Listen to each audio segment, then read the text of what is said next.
Kubuntu 26.04 LTS, Resolute Raccoon, everything you need to know. Hey everyone, welcome back to the channel.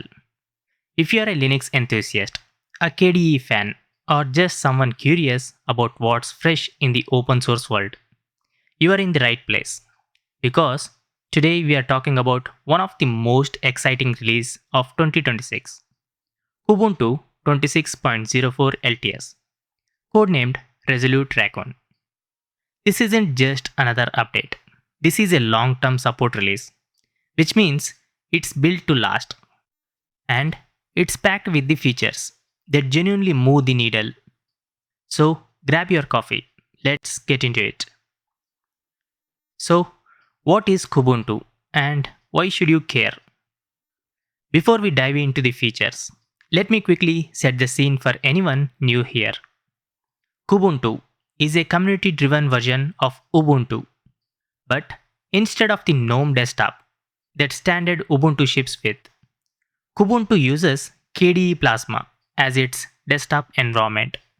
And if you have never tried KDE Plasma, just know that it's one of the most powerful, customizable, and visually polished desktop environments in the entire Linux world. Now, the LTS part stands for long-term support. This version will receive security patches and critical fixes all the way through April 2029, which makes it a rock-solid choice for home users, students, developers, and even businesses.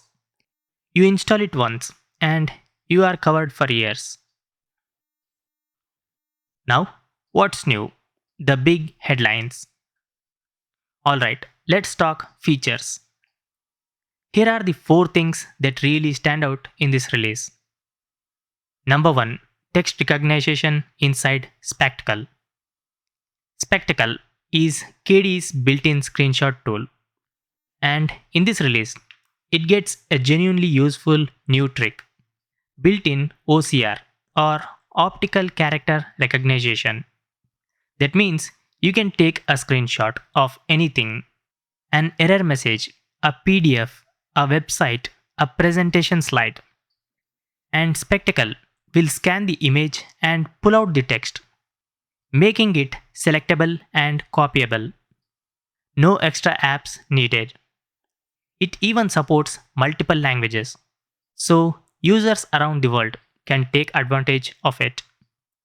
For anyone who regularly copies text from images or documents, this is honestly a game changer.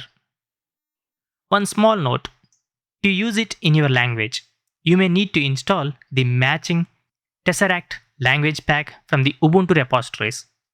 But that's just one quick command, and it's absolutely worth it. Now, number 2. A brand new on-screen keyboard. Plasma 6.6 introduces a fully integrated on-screen keyboard, and this is a big deal for a couple of reasons. First, it makes Kubuntu dramatically more usable on touchscreen devices and tablets. Second, it's a meaningful accessibility improvement for users who may have difficulty with a physical keyboard. The keyboard is smart enough to pop up automatically when you tap a text field on touch-enabled hardware. It supports multiple layouts and languages. And it even includes emoji support. Small detail, big impact. Now, number 3. Wayland is now the default. This one has been a long time coming. The Plasma Wayland session is now the fully supported default in Kubuntu 26.04. Wayland brings better security, smoother display rendering, and significantly improved support for high-resolution screens. The old X11 session is still available in the software archive if you need it for older hardware or specific workflows, but it's no longer installed by default. And the Kubuntu team won't officially support it going forward. The future is Wayland, and Resolute Raccoon embraces that fully. Now, number 4. Massive theming and customization upgrades. If you love personalizing your desktop, this release is going to make you very happy.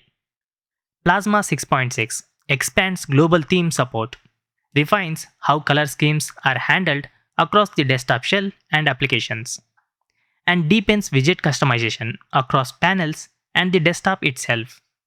Whether you want a clean, minimal setup or a highly detailed custom workspace, the tools are now better than ever before. One important heads up for anyone upgrading from an older Kubuntu version: because the configuration system has changed significantly, it's strongly recommended that you back up and clear your existing configuration folder before logging into the upgraded desktop. This will prevent visual glitches and layout issues caused by the older settings conflicting with the new system. Now, what's new under the hood? Beyond the desktop level changes, there's a lot happening at the system level too. And some of this stuff is genuinely significant. The biggest infrastructure upgrade is the jump to Linux Kernel 7.0. This brings better hardware support across the board, crash dumps enabled by default on desktop installations, and a new scheduling system that allows the way tasks are prioritized to be adjusted on the fly using lightweight program called EBF schedulers. It's a technical feature, but for power users, it's a very welcome one. The developer toolchain has also received a serious refresh. We are talking GCC 15.2, Python 3.14, Rust 1.93, Golang 1.26, and OpenJDK 25, all included out of the box. If you write code for a living, Kubuntu 26.04 is an excellent platform to build on. The package manager APT also gets a major version bump to APT 3.2, which brings a smarter dependency solver, a built-in pager so long output is easier to read, and this is really useful rollback commands.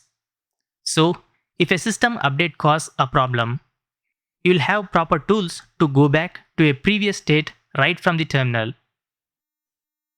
On the security side, Ubuntu 26.04 ships with the sudo-rs as the default sudo provider. This is a complete rewrite of the traditional sudo tool, built in Rust for better memory safety, while keeping the everyday experience exactly the same for users. And for anyone who watches a lot of video content or does video editing, AMD and Intel users now get hardware accelerated video playback and encoding by default via VA API, which means smoother playback and much lower CPU usage on supported hardware. Finally, the core system utilities have been migrated to Rust-based implementations, further improving performance and reliability at the lowest levels of the operating system.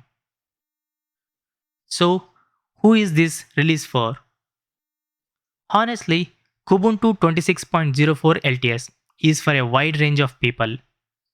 If you are a daily desktop user who wants beautiful, stable, and modern Linux experience, this is a fantastic choice.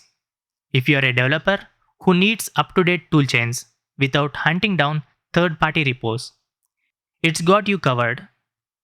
If you are managing a small office or a school and need a reliable, long-supported platform that's free to use, this is exactly what LTS releases are designed for.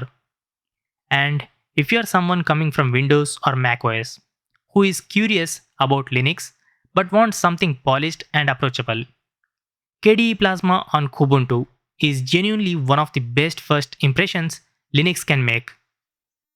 So that's Kubuntu 26.04 LTS Resolute Raccoon, a mature, feature-rich, long-term supported release that moves KDE forward while keeping the stability that LTS users depend on.